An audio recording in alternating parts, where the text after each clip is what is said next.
and concisely. And once you learn how to do that, then you can bring in all the stakeholders and you can get into programs that'll help you and train you on how to build it. But that first step is you have to design a business model that is desirable. When I initially moved back to Pensacola, I had a meeting with Lloyd. Lloyd invited me for breakfast and I was telling him, man, I still have an idea for the entertainment industry. This is what I wanted to do. He was like, all right, I got Startup on the Blocks. So I need you to start coming to Startup on the Blocks and get a little more information on how to work through the tech ecosystem and take your idea and we'll get you where you need to go. My company is called The Know, is an app that is streamlining business for the entertainment industry. Yeah, so if you're a musician, what you would do is pretty much jump on the platform, you'll create a profile, but the way we created the profile is pretty much a cleaner way. So now if they want more information about you, you'll connect your social media platforms, your streaming platforms, and that way they can go directly to it. What we also have included is your calendar. So pretty much you can set your days, you can set your price for your days and automate your booking. So initially talking to Lloyd, my idea was all here, it was there, it was over here, it was over there. It was like, all right, Quinn, I get it. You got a lot that you want to do, but we need you to bring it in just a little bit and then work on your pitch, your story, and how you're going to bring it full circle to get people to understand what you're trying to create. Most of the programs here wasn't inclusive, and so we said we'll focus on helping founders of color. We also start at the beginning of the thing, at the idea stage, whereas a lot of the programs you see here locally, they start after you're up, and that's not very efficient unless if you don't have a lot of money, you can't recover from your mistakes. And the lean startup system, it actually helps you make mistakes faster before you spend a lot of money. You don't actually start building anything until you got customer buy-in. There was a need for small businesses to bring brand awareness to their business. I see there's a lot of makers and bakers that they're making all of these goodies and these products, but they can't market it, they can't sell it at the same time, and there needs to be kind of like that middleman, that middle person to help bring economic growth to some of the small businesses in Pensacola. So Taste of Pensacola, I came up with that idea during the pandemic when I saw things at that time that Amazon couldn't fulfill. They didn't even have those products, but the local people in the community, they did. And so there was a ton of people coming out saying, hey, I make masks. I'm like, wow, this is amazing. All the local people here that are just as talented that can actually make those products. And so I wanted to kind of showcase who they were. So with Taste of Pensacola, our income streams, we have several of them. We have the corporate America, we do corporate gifting, just regular consumers, different Pensacola natives that don't live here that want to purchase our boxes, like a taste of weddings, distribution. So we also do bulk sales. So for a private airline, if they want some local snacks and goodies on their passenger flights, they will come to Taste of Pensacola and we will source their vendors here locally. And we'll give a small business owner an opportunity to have reoccurring monthly sales. I've always had a really big vision for Taste of Pensacola. I knew that it could go beyond just local. I know that maybe other communities could possibly use the same platform that I'm trying to build. And I always have these big visions, but I never know how to even get there. Where do I start? I know it's more than, there's a lot of technical things behind it. I know there's a lot of research, but that connection, I never had it until, thankfully, I met and was introduced to Startups on the Blocks and was able to just learn more about how to grow it in terms of data. Things I just never thought about, framework, words like traction. There's a lot of things that I just did not know about and language that I need to know in order to get funding for my business. There's just a lot that I didn't know. I would go to the stores and look online. They didn't have a wide variety of natural hair products about 8 years ago. And the ones that they did have, the ingredients, it would say that they were all natural. And when I would research the ingredients, a lot of the ingredients were not natural. I make everything, my shampoo, conditioner, I have an oil that I make, and I have 2 different separate butters. Like I had some people who were completely bald and grew their hair. It's about giving women their confidence back in their hair. I have this salon and then I have a second salon, and I have my products in about 5 beauty supply stores. So I need a manufacturer to keep up with the demand at this point. Startup on the Blocks has helped my business grow. Send me to different people. I'm able to do different pitch competitions to apply for grants in the community for small businesses. Lloyd's a really good person to connect with. He has a lot of resources here in the community that can help small businesses grow. If you have a product out there and you're trying to go big time, he's the person that you would want to meet with. So it's really important to have some type of support because 9 times out of 10, most founders start out on their own. And to have somebody that has an idea of how the ecosystem works and is able to tap into other resources and bring back to the community, and that pretty much has encountered some of the roadblocks or going through the same roadblocks that we're currently going through and understands where you're at, your culture and how you respond to things, is a big help because you don't really have too many people that have access to what we have access to here in the community. And a lot of people believe that you have to leave and go to bigger cities to do the things that we're doing here. But I mean, it's one thing to have exposure, but you have to actually know it's here in the community in order to take advantage of the resources. So I get approached and I talk to friends all the time that wants to either start an idea or hear that I'm actually doing the app and wants to know more information about how are you doing it or what's the process, what's the path. I'm like, man, we have somebody here, Start Up on the Blocks, Lloyd Richard. And Lloyd is here, he's a great resource to the community and to founders that's trying to learn the ecosystem. So join Start Up on the Blocks. Welcome, everybody. Glad to have you here for another Startup Founder Best Practices. Excited about tonight. I'm always talking to founders and people who have ideas and trying to get some advice on how to move forward. And so that's how I come up with a lot of ideas from my topics. But because people are out there trying to make progress and not familiar with the landscape of the startup ecosystem, business models, playbooks, and when we got started, we were all about playbooks, and so that's. I guess in old days, I see Dr. Russ Bonds on here. I guess in old days with the military, we call them SOPs, and with the government, but now in the startup world, they call them playbooks. And so so the bottom line is what is the playbook you're following? Are you following a playbook from the 90s, or are you following a current playbook, based on what the economy is now. First, I want to share my screen here and share a message. I just happened to see this morning.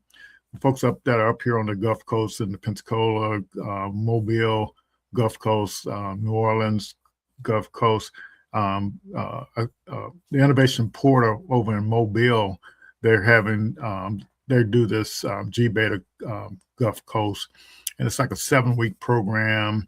And what I noticed was different about this particular version, they're covering $10,000 of your startup expenses, which is I think that's a pretty neat deal. So if you're having to pay the developer, you're having to pay for some marketing, some ads, you get in the program, at least you got $10,000 to spend there. So I'll put this link in there, and that innovation portal that they have a bunch of good programs, and so just be aware of the opportunity, to take advantage of it. So the link right there. But that's run by Generator. But they I guess what I learned visiting Innovation Portal, the state of Alabama actually pays the fees for them to do their G-Beta program, which is, I think that's pretty sweet. So those of you all in Florida and these other states, get your states to pay for stuff like that so the founders can actually participate. So I just want to make sure, since that's deadline is coming up on the 15th, Sunday, I figured to, at least put the word out there. So if you know some founders up this way, definitely have them take advantage. And they got plenty of other programs up there. So the innovation portal is the thing up there.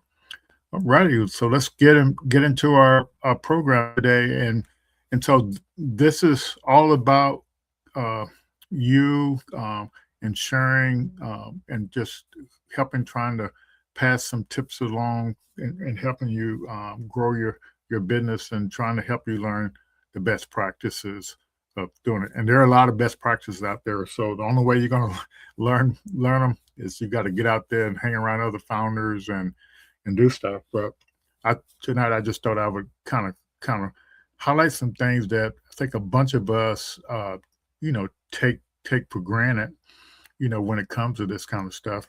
So, and this thought came to me, uh, you know, uh, about the Startup Founder Playbook. So, say what playbook you as a founder, what which one are you following? What are you following?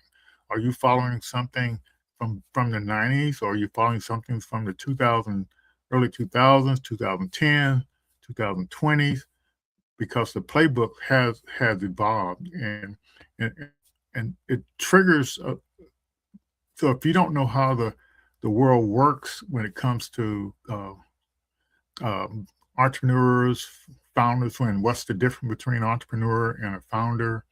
You know, in the old days, we always talked about entrepreneurs, and now we talk about founders. So, have you thought about what is the difference between those two things?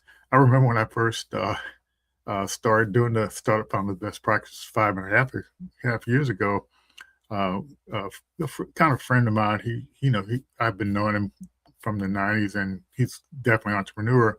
And I was telling him about this startup stuff. He said, well, what are you going to tell me about entrepreneurship? I've been doing entrepreneurship for years. But the question I say right now, which playbook are you following? Are you following that playbook from 20 years ago? Or are you following the new playbooks? And so that's what we're doing. And my job mainly is coaching. I'm not necessarily a mentor. I can mentor people on AI and using AI and stuff, but that's not, yeah. But my thing is to help people understand the process of building a startup, uh, and the more based on what the new economy is. And so, the, I guess the got to update those playbooks. And this is just a grandiose thing about some of the things I'm going to be covering today. Back in the 90s, business plans, go out and get loans. And one thing I noticed when I retired for the government, I started seeing the startup world, and I say, one approach I can pursue a business idea where I had to go out there and get loans and, leverage my credit. But then I noticed the startup ecosystem, they give you money and they don't ever check your credit. And I'm saying, which route am I going to go on? Which route am I going to go? I'm going to try this startup stuff because it seems to have a lot of more resources and a lot more people to help you. So that's kind of what the deal was there. And so uh, now, and this stuff is changing fast because the economy is changing. And so this is kind of overall thing. If any of y'all want to copy this, I'll be glad to share it. So most of y'all know how to get a hold of me. Just Google Lloyd Richard, and you'll find out what you need to get hold to me. But it's just Lloyd Richard at the Kukui Institute .org. But yeah, so that's what we're going to do. So in the 90s, you had the business plan, bank approval, saving, 2015, lean startup, product market fit, about the customer behavior and so on. And 2025 is all about, AI. 2026, yeah, all about AI. And so that's something we all got to warm up to because, the world has really changed. So quick shout out to our partners and sponsors. We couldn't keep the ball rolling without them, and we definitely appreciate that. And our core programs are the frameworks of the Lean Stack and Startup Science. And like I said, we're here all about startup founder best practices, and it's yeah. So the bottom line is, if you want to get help, you have to know how to pitch your business model. And so That's the first thing. So most people pitch their product. We help you understand and give you the framework on how to, design a scalable business model and how to pitch it.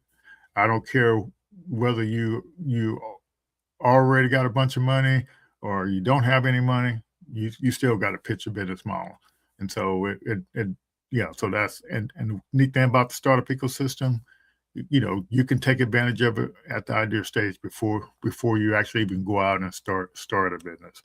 And so all of these things are contrary to a lot of beliefs, because people are still trying to follow old playbooks. And it's all about this journey of getting through these stages or phases of a startup, and that's what you got to really. So even here at these early stages, you pitch your business model. You don't pitch your product. So you pitch what you're building and how you plan to make money with it. And so that's really the key thing. So you definitely got to be comfortable these days get comfortable with AI these days. Though startup science, I heard I never explained it like this, but so if you don't already have access to startup science, definitely go to apply.kakuainstitute.org and make sure you get access to it, because the way they describe it now, it's like the whole startup ecosystem in a box. It's one-stop shopping for training, all the funding stuff. It's just a one-stop shop. It's got the perks in there for free and discount software, cloud credits, one-stop shop ecosystem. So yeah, that's really a big help, big help for you. So yeah, so that's the kind of stuff. And this is my favorite chart, because it in one chart it explains the process. We work with the lean canvas. That's what these things are. There's 9 blocks or so there, and you trying to find that customer segment that's going to give you the most traction. Righty. So let's see. I'll stop sharing my screen there, and I put together a series of videos just to kind of cover the topic tonight. But feel free, to ask questions on if you got any questions about how the ecosystem or all this stuff means. That's what I'm here for, because it's you have to understand this if you want to take advantage of the ecosystem. So let's see what we can do here. This first video that I want to show it's how do you think about entrepreneur. And when I grew up, it was all about entrepreneurship and knowing what entrepreneur was. But now you hear a lot. Use the term founder, and we call this startup founder best practices. We don't call it startup entrepreneur best practice. But those two terms, we use them interchangeably, but they're different. And so this first video, it should give you a kind of an idea what that's all about. So I'm going to go ahead and play it. Let me know if you have any questions.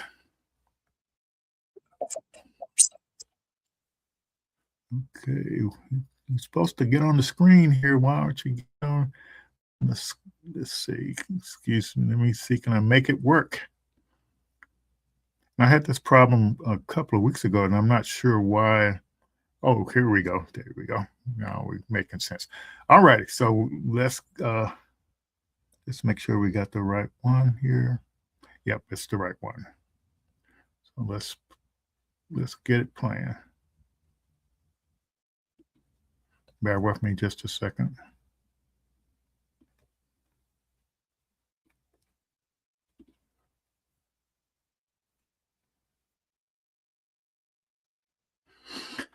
Oh, technology. Let's see, can we try one more time? It says it's playing, but I don't hear anything. Let me know. Did y'all hear anything? Because I didn't hear anything.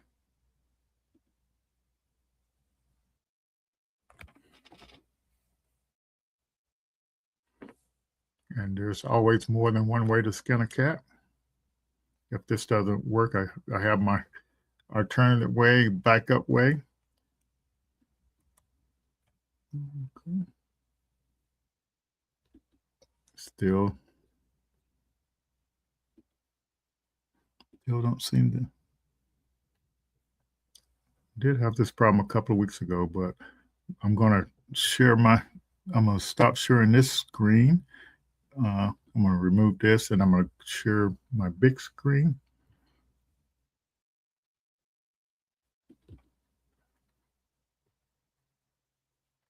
What if the reason some companies scale and others just stall out isn't really about effort or smarts or even... We're almost there, folks, so bear with me just a little bit here. I'm doing it the way it's supposed to be easiest, but I got to go to the old way. Share screen, sound, entire screen.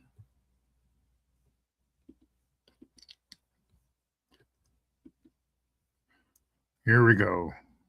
What if the reason some companies scale and others just stall out isn't really about effort or smarts or even funding? What if it's just the playbook? What if the actual rules of the game changed and a lot of us never got the memo? Because if the rules have changed, we've got to know what they are now. So let's break down this new playbook. Okay, let's start with two words we hear all the time: entrepreneur and founder. We kind of use them interchangeably, right?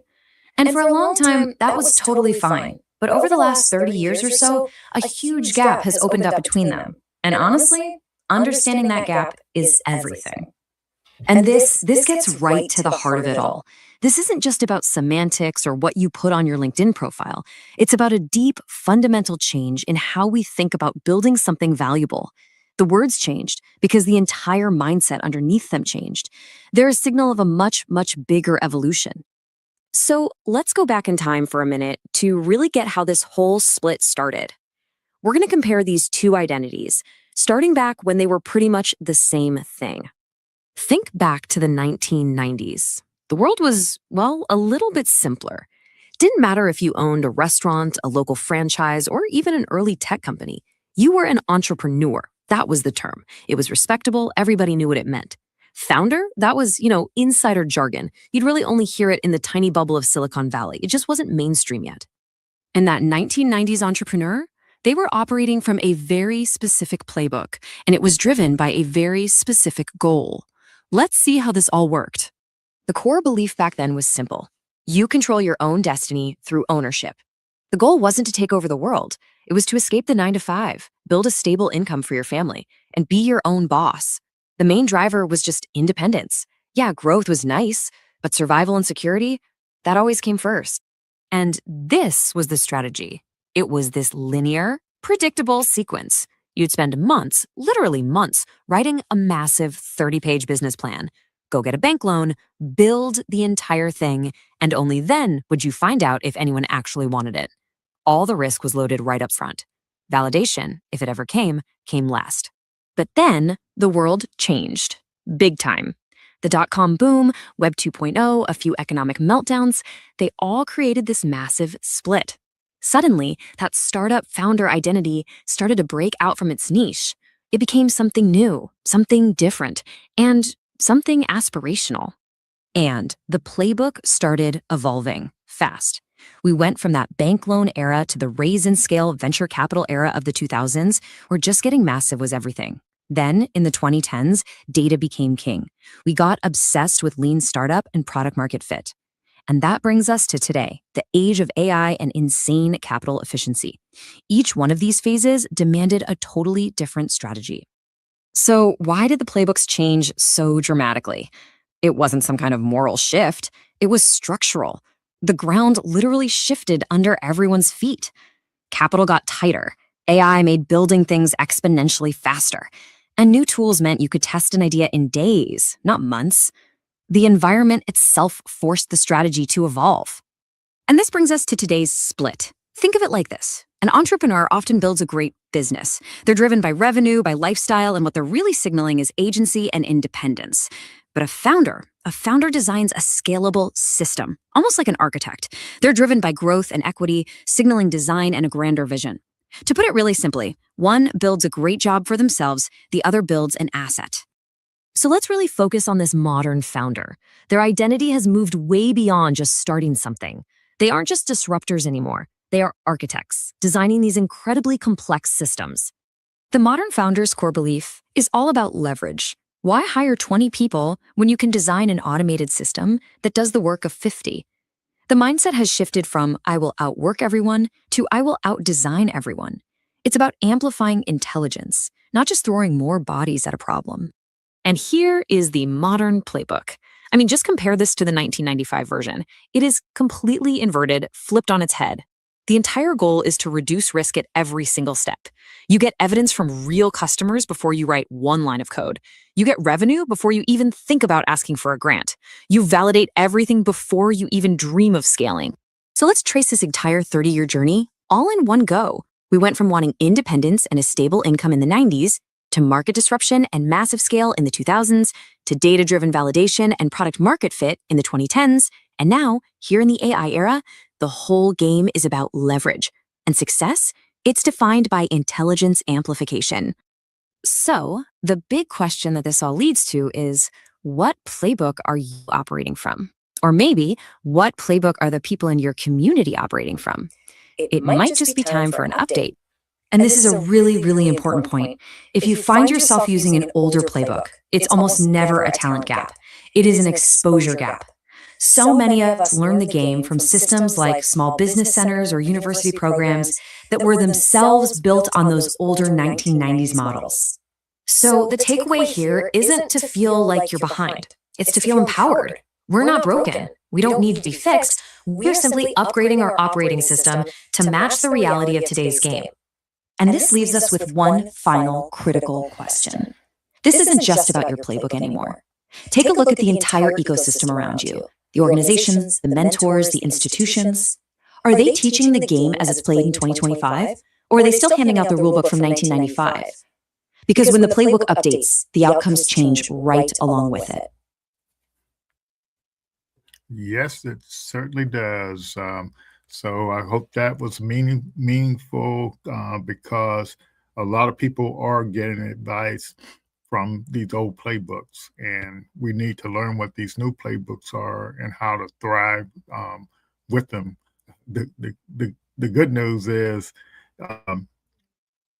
it's all learnable, and anybody can follow it. You don't have to be this or that. And so it's real important. So anybody out there been getting advice from somebody using an old playbook that was, but typically, you have both mentors and coaches, but you, the founder, have to be careful on what playbook you're actually following. And so, so I see Dr. Barnes is saying yes there. But that's what you got to remember. You see people having success, and you see, but they're having success based off something that you don't understand, and so that's why participating in the ecosystem and it's so great. So you got the people in the ecosystem that have the connections, and so they can move faster. But if you don't have the connections, you have to learn these best practices, and in order to kind of start making progress. And Sam and I had a conversation about this back in December down in St. Pete. So it's definitely knowing these playbooks. So people are teaching what they're taught. And that's exactly right. So to me, you always have to be trying to learn and and to move forward. And the good news is, and the way I approach it is, I don't like to reinvent the wheel on anything. Um, when I worked for the research lab, we followed the R&D playbook. As a startup founder, I'm trying to always learn the best practices for building a startup, and and things are shifting faster and faster now. So so you have to learn how to embrace it, so you can actually move forward. Anybody else have any comments about just how you think of and this to me, this is really important because I run into a lot of ecosystem organizations that are still teaching the old playbook, and I don't get that. Why are you teaching our people these old playbooks? I just don't get it. It doesn't make sense. And so yeah, it does. You got to learn the new playbooks, and with the artificial intelligence AI stuff, it definitely helps levels playing for actually learning stuff, but you have to know how to use it the correct way. So it's I can talk about this stuff for days. And so the key takeaway from the video that I just showed is and typically the way you can think about it is uh, uh, an entrepreneur. I was talking to an investor, I guess earlier this year or late last year, and he was saying most of the business we're dealing with, they don't scale even one block over from where their business is. And so, and this is the reason why we teach business modeling, because you are in charge. You can design your own business model, and you can design it to scale and grow. You have established businesses out there that are doing well, and they come up with new products and services. They want to know how to scale them out. You have to learn what these best practices are. Or if you're new to the ecosystem and you have just an idea, you have to know how to work with that idea, how to stress test that idea, and that's what we help founders do, because it is important. So let me see, can I find anybody else got anything they want to share as it relates to that? So let's see what we want to do next here to kind of get everybody up to speed. I can talk about this stuff for forever because I really love it. And so the next thing that I want to do before we get into the playbooks, I kind of want to have us reflect on how the mindset of the founder or the entrepreneur to the founder has changed, because people get hung up, that you do have to do a mindset shift as well. So let me get that set up here for you. The word founder gets thrown around a lot. The word founder gets thrown around a lot. But what? Let me get it set up, share my screen here.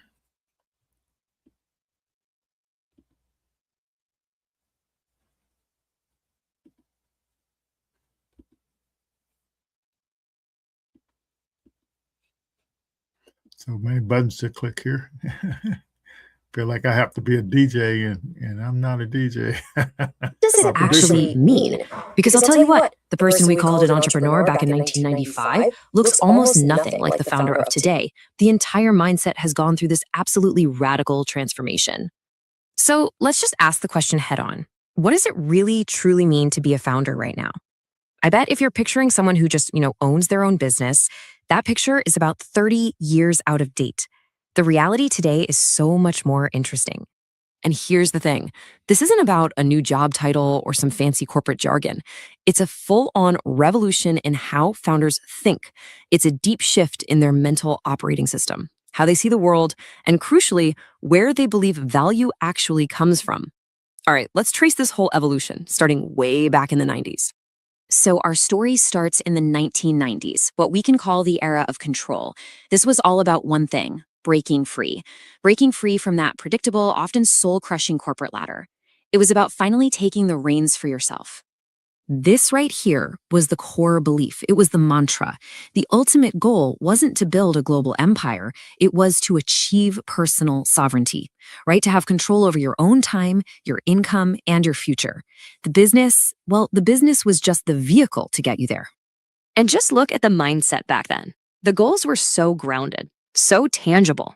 People wanted to escape the 9 to 5, build a stable income for their family, and just create some security. The formula was super straightforward. If you worked hard, you'd build a stable, good life. Growth was great, sure, but stability was king. So when you boil it all down, the identity driver for the 90s founder was pure, simple independence. You built your own little kingdom and you were in charge. But as we all know, a tidal wave was coming. It was called the internet, and it was about to change the entire game. And that brings us right into our next chapter, the era of scale. This period, from the dot-com boom all the way to the rise of the smartphone, while technology didn't just bend the rules, it completely rewrote the playbook from scratch.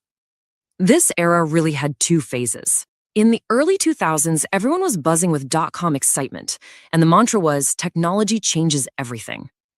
But, after that bubble burst, a really harsh lesson was learned. A new wisdom took over. Data determines truth. A cool idea wasn't enough anymore. You had to prove it with cold, hard numbers. The whole mindset just shifted. It became a race to scale fast, to be the first mover and capture the entire market. Venture capital wasn't just money, it was rocket fuel. We saw the rise of frameworks like the minimum viable product, the MVP, where you build the simplest possible version of your idea just to see if it works. Success wasn't about stability anymore. It was about chasing those insane hockey stick growth curves. So you can see how the founder's identity just completely evolved. They started the era as the disruptor, right? The person who is going to conquer the market. But by the late 2010s, they had morphed into this evidence-based operator. The conversation shifted from, hey, I have a great idea, to, okay, show me the data. And that brings us to right now, the era of systems. I mean, think about it. Shaped by a global pandemic, crazy supply chain collapses, and the absolute explosion of AI, today's founder is playing on a completely different field. The core belief today is all about two things: resilience and leverage. This idea of being anti-fragile. It's not just about surviving a crisis. It's about designing things so that you actually get stronger from chaos. And the way you do that is by leveraging intelligence, both human and artificial, instead of just hiring more people and throwing more labor at a problem. The whole orientation has changed. Founders today are thinking in terms of remote-first teams from day one. They're automating absolutely everything they can, and they're using AI almost like a co-pilot or even a co-founder. The whole game is about capital efficiency, getting a massive, massive output with an incredibly small and agile team. So the identity has evolved yet again. In the early 2020s, it was all about being adaptable, but now it's about being an architect. A modern founder doesn't just react and adapt to the world. No, they intentionally design the entire system, the team, the tech, the finances, to thrive in this new reality. Okay, so we've walked through these different eras, right? The 90s, the 2000s, today. But what's the one huge underlying change that connects all of them? What is the deep structural shift that's been happening this whole time? Well, the biggest change isn't about tactics. It's not about going from bank loans to venture capital or from a local shop to a global app. It's about something much deeper. It's about where the actual source of value creation, the locus of power, really is. And this, right here, this is the key to the entire story. Power has moved. In the 90s, value came from your labor. In the 2000s, it came from access to capital. By the 2010s, it was all about who had the best data. A few years ago, that shifted to who could build the most resilient systems. And today, right now, power is intelligence-centric. It belongs to whoever can best leverage intelligence itself. So with that in mind, knowing that the new locus of power is intelligence, what does that actually mean for the founder of 2025? How does this change the way you should be thinking, day to day? Well, this really says it all. The old mindset, the one based on labor, was pure brute force. I will outwork everyone. It was the peak of hustle culture. The new mindset, the one centered on intelligence, is all about leverage. I will outdesign the system. It's the difference between trying to push a giant boulder up a hill and just building a better crane. So let's just put this all together. The entire definition of success has been rewritten over and over. We went from the 90s, where the driver was independence and success meant a stable income, to the 2000s, where disruption was the goal and success meant massive scale. And now, here in the AI era, the primary driver is leverage, and success is defined by something new: intelligence amplification. How well can you use technology to multiply your team's thinking power? It's a pretty incredible journey when you lay it all out. So I'll leave you with this one final question to think about. As you look at your own work, your own ambitions, ask yourself this: are you just trying to build a business, or are you consciously designing an intelligent system? Because in 2025, the answer to that question might just define everything. Thanks for tuning in. Yes, yes, yes. Yep, this architect, yeah, I see that a lot. Instead of being an operator out there trying to do everything, you got to become an architect and design everything so folks can move forward. But the bottom line now is we're in an AI era, and so how do you operate in this era? So think about children and grandchildren. They're coming into this era, and things going to even change even more. And so, and what are we doing to get them ready? For this era, because as we learn, and I guess we need to teach them as well. We're always learning. This is not something anybody automatically knows. You learn about it and leverage it, to kind of move forward. Yeah, and mindset it's been my biggest challenge in working with founders, because if you have the mindset of the 90s or so forth, it's kind of hard to convince somebody that the things that teach now but it's pretty evident that they're changed. So yeah, it's just, and the thing that's driving everything right now is, they said, in the video about intelligence. And so yeah, it's kind of funny.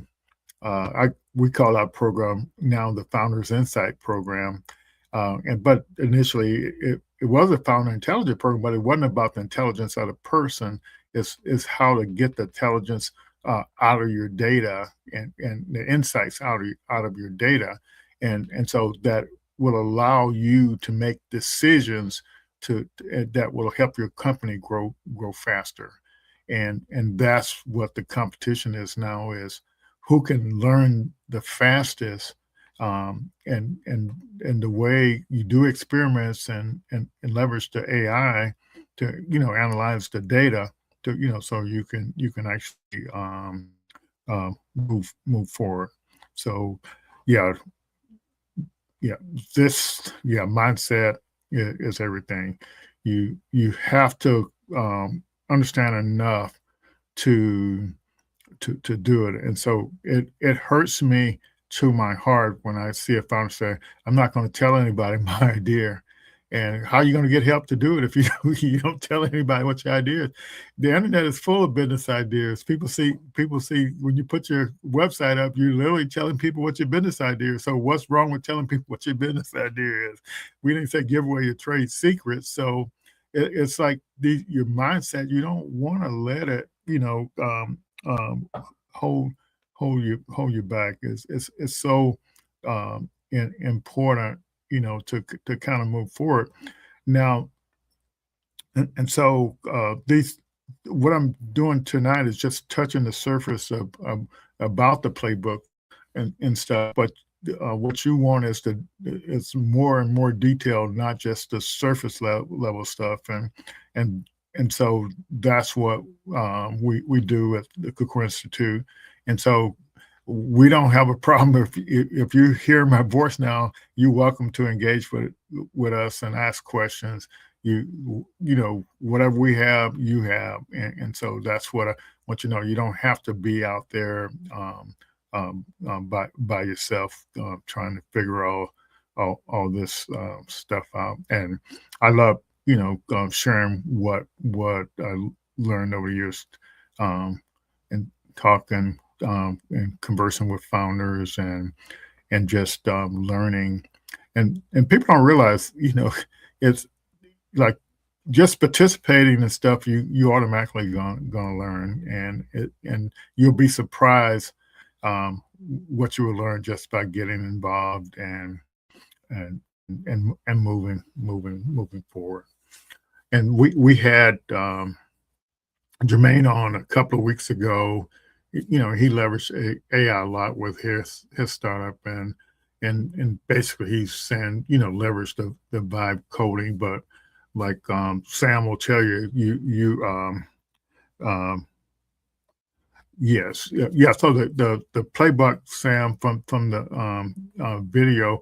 So you're watching on LinkedIn, so that video will be on LinkedIn. But if you go to our YouTube channel, Kakua Institute, those videos are there forever. And so if you log in on StreamYard, we leave those videos up for at least 6 months, so you can do it, can watch that.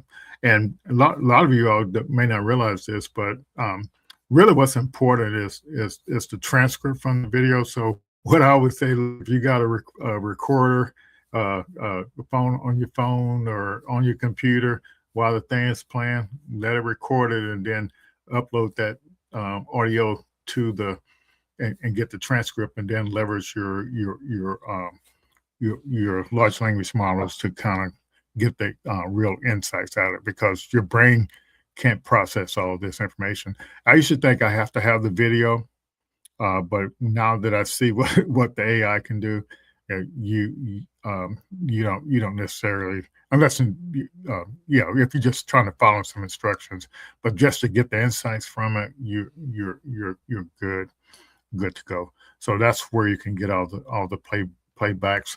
And I do analyze all the videos, and I can't, all the folks involved in that program, I can get you access to the key insights from those videos.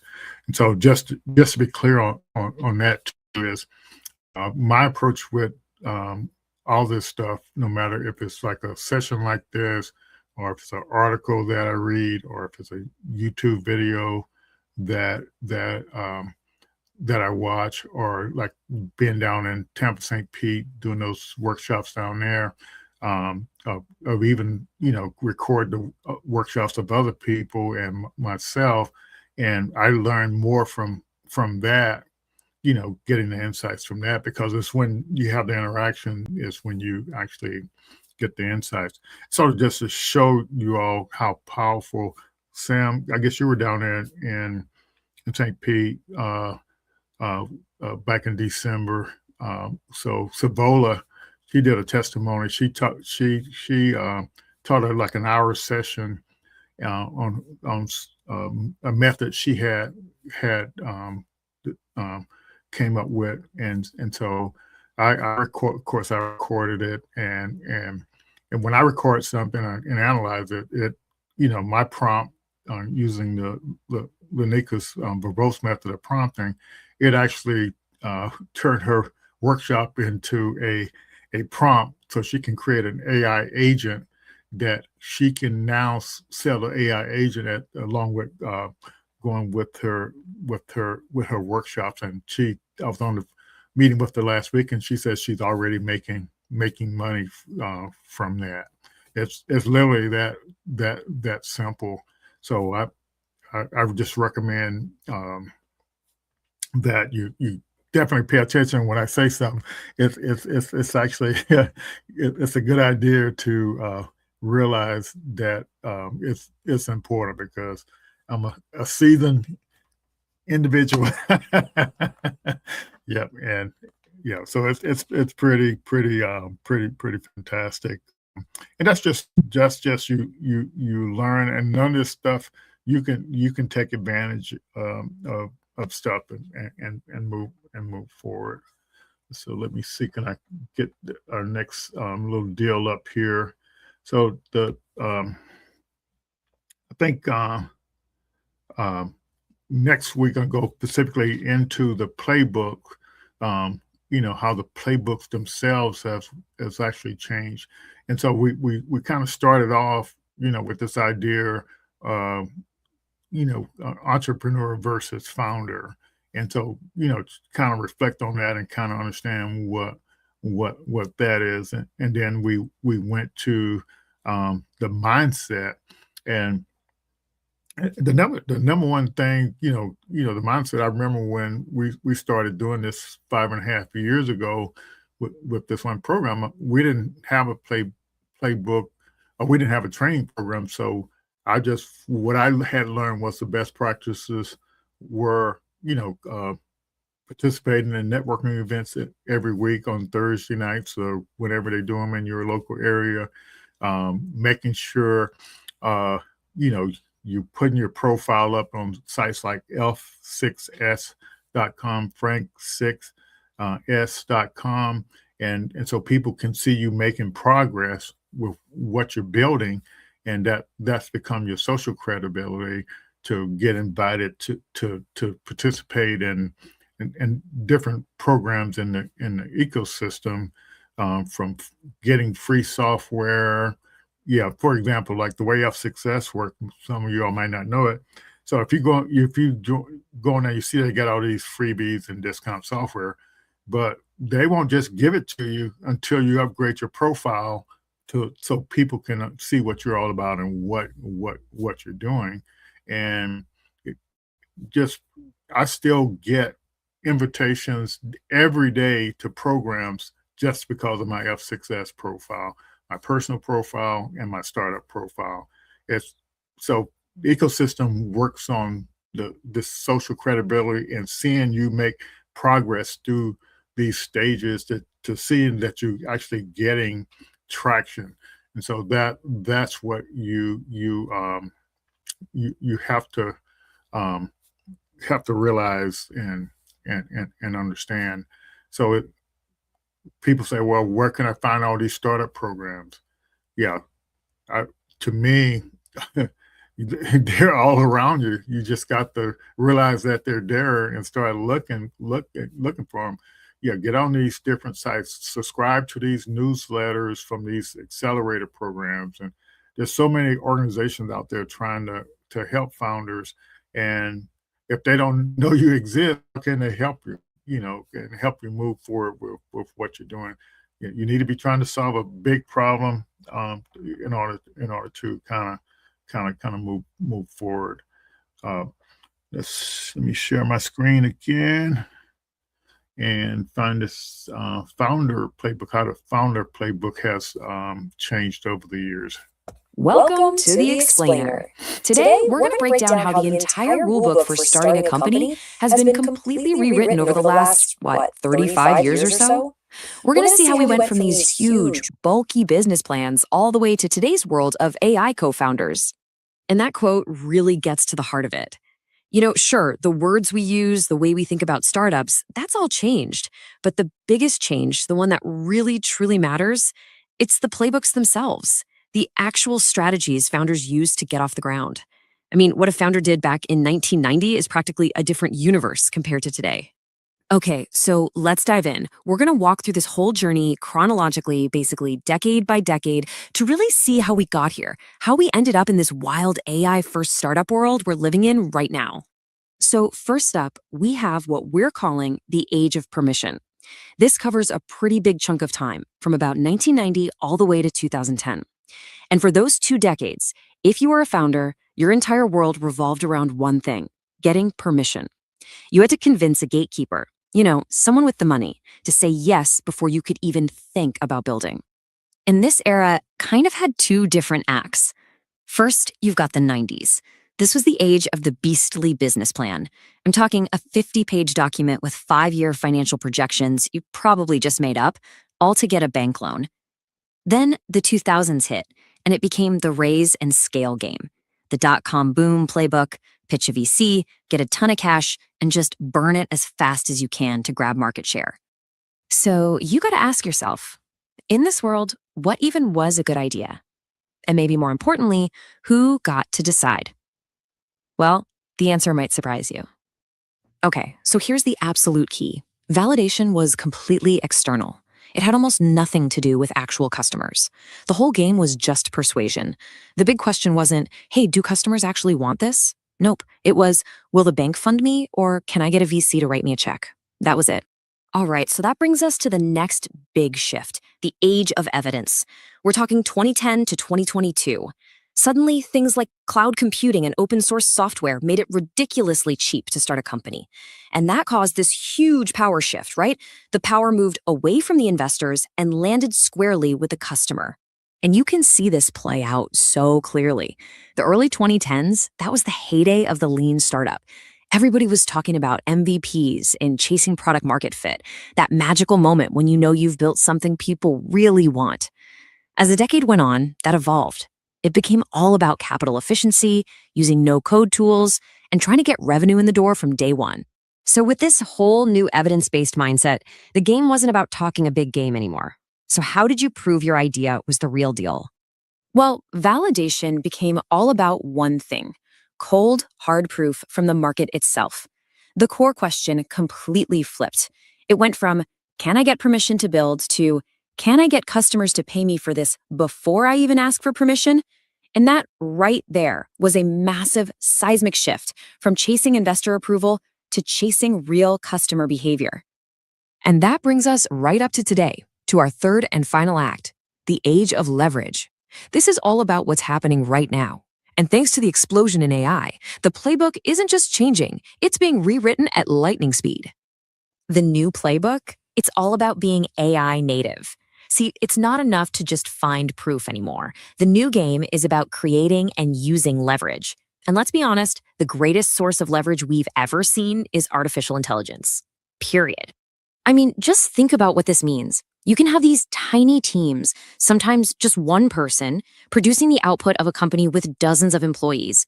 You can spin up experiments in hours, not weeks, using AI for research, coding, marketing.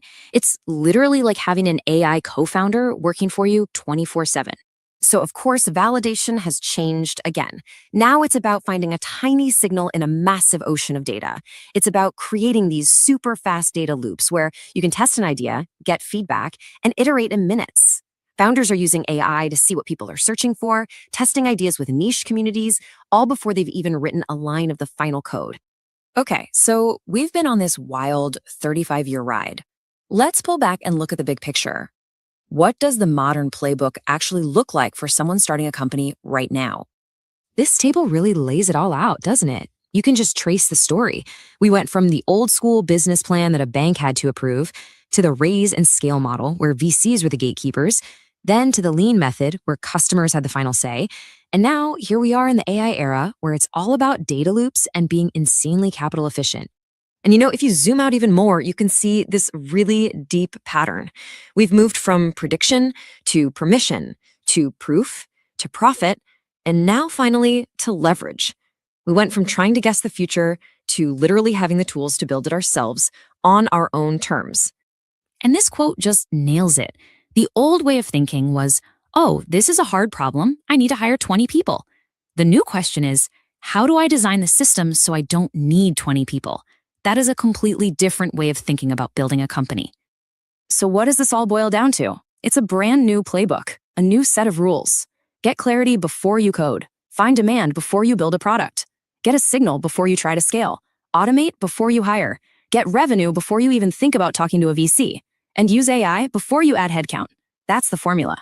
So this leaves us with one last big idea. We're living in an age of just insane leverage. And because of that, the job of a founder has totally changed. It's not about managing resources anymore. It's about designing intelligence.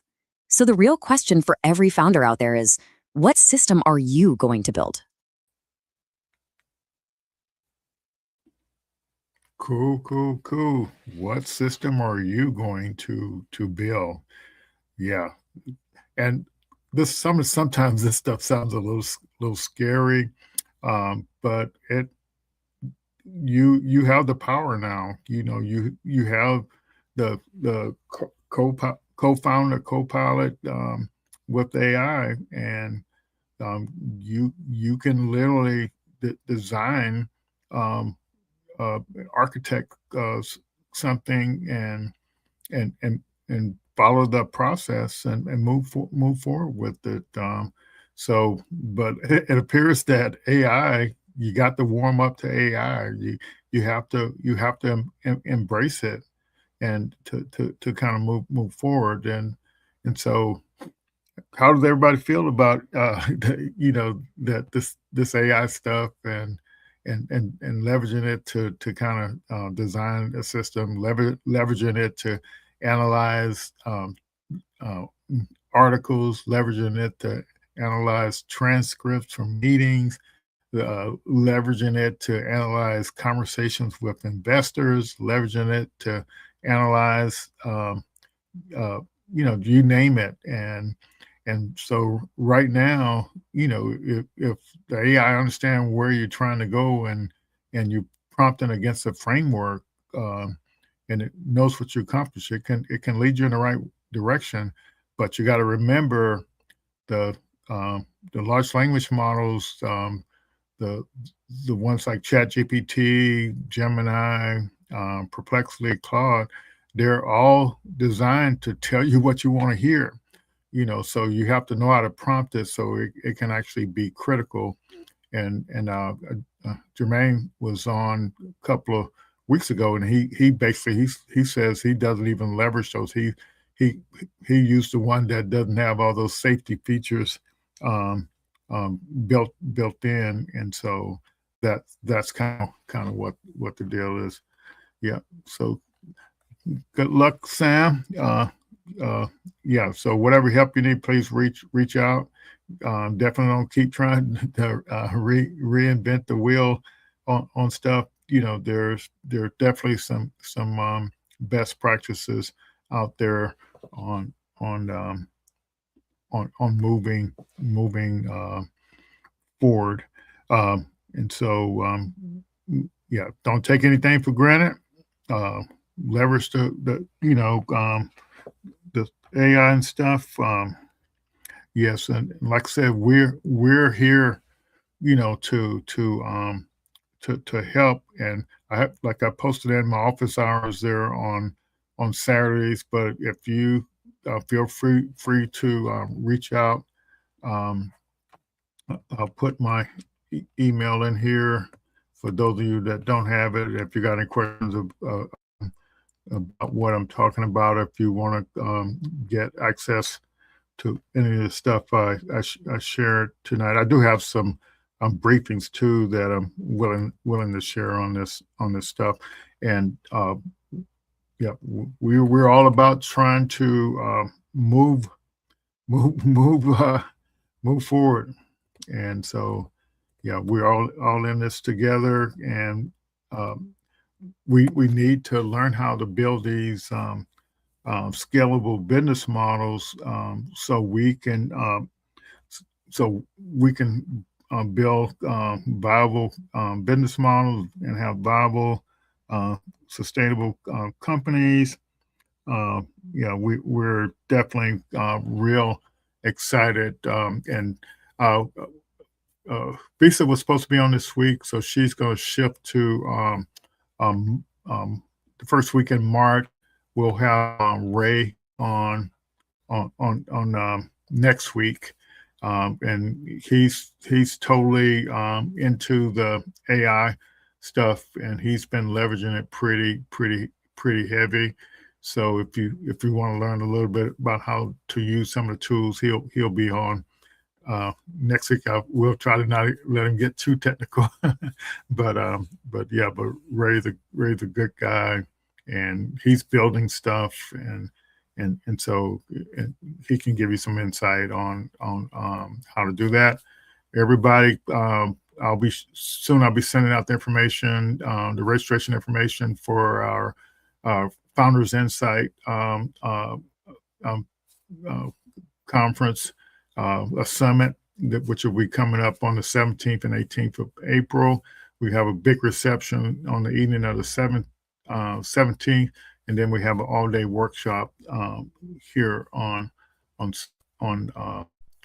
Saturdays. We have speakers coming in from all over, and we do this in conjunction with the Black Innovation Leaders of Florida.